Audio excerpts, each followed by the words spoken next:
Welcome to this webinar with Fujitsu on the topic of smart manufacturing with confidence. I would like to introduce our host today, Larry Latu. Hey, Jeff, thanks for giving me the opportunity to speak here today. I wanted to give a little bit about my background as I've been involved in manufacturing for over 30 years. I started out my history within the U.S. Navy and I learned about machinery, but more importantly, about the maintenance practices. As a young 19-year-old, as I worked on a machine on a ship, I was required to go through the lockout tagout procedures where I'd have my little two-part form to have the chief engineer sign off on it so I could de energize the machinery and then perform my practices. But I learned quickly on most of the maintenance is done in an excessive fashion. In routine or planned maintenance, oftentimes it's unnecessary. So when I got out of the Navy, I then really learned the importance working in industry. And I was working in the injection molding industry, working with manufacturers who really had a very close need to get good quality within the machines. We look at statistical process control, we'd look at machinery, behavior, conditions, and then to be able to look at what was necessary to work on when.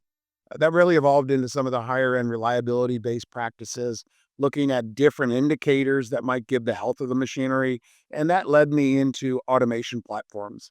I've worked with distributed control systems, enterprise resource planning systems, any variety of different platforms.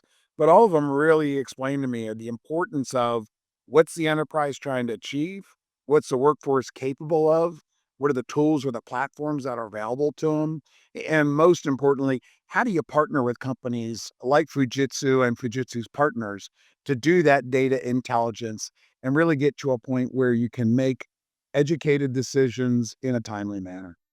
Talk a little bit about who's Fujitsu. Fujitsu is a 90-year-old manufacturer. We've been making products ourselves globally and have really taken what we learned as a maker into a service provider. A lot of people in the US might not be as familiar with the Fujitsu brand names as we are in Japan, but you'll see a lot of the technologies that you might not have known were ours. The key fob that you use in your car most likely was made by Fujitsu technology. We do our own batteries in Japan that we sell through outlets. We even had to create our own brewing and our own water distillation plants. And we do make a lot of climate control systems, a lot of electronics you might run across today. So I really want to come here to explain how did Fujitsu learn how to do these things best and how can we help customers like yours work with that technology? Can you explain what is meant by smart manufacturing and why companies are pursuing? Yeah, Jeff, it's a great point because smart manufacturing has been a very common term, but people need to understand it's very multifaceted.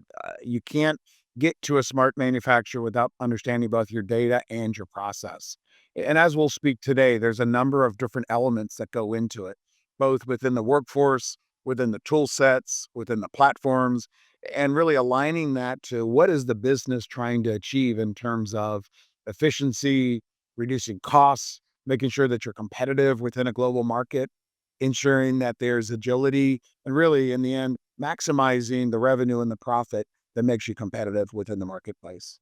As we look at a digital transformation, which really is a key element to achieving smart manufacturing, you've got to think in terms of what's the workforce using today. Most smart factories will talk about how do we eliminate paper? How do we get into real time decision making? How do we look at both the human capital and the equipment capital to make these timely decisions and be able to measure that across the network to improve that throughput, output, and eventually quality? Okay, let's start with the foundation OT connectivity.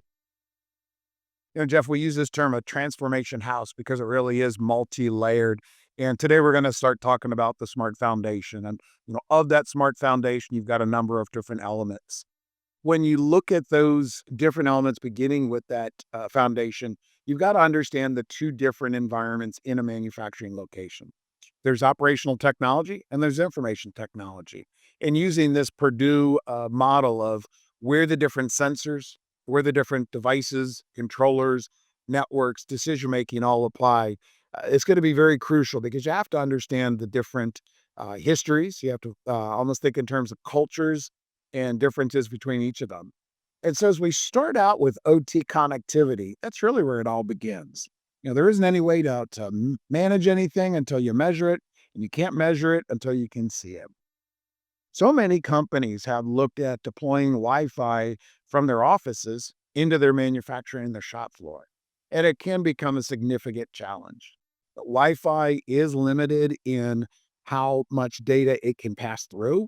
It doesn't prioritize transmissions. It can't handle the large packets of data that live real-time sensors provide, and it really can become an Achilles heel as people look at the connectivity into the visibility. And so when we do just a comparison of what is a CBRS or a private 5G, the private 5G is going to give you a significant increase in power. It can cover thousands of square foot. It can cover acres of a campus. It ensures the maximum reliability, so it's can handle constant traffic without any interruptions.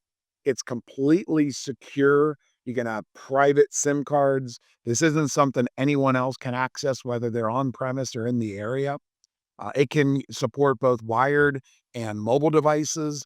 And really, it is the most robust, best control environment to be able to bring machinery data into your environment. So if you think about these types of radios, and these radios come in a number of configurations. They can be portable on tripods, they can be mounted on buildings, and they can truly bring in data from all elements across your facility, across your campus, across your environment. And Fujitsu is one of the leaders in building that technology and even reselling it through a lot of the common communication companies you're probably familiar with. I see the next is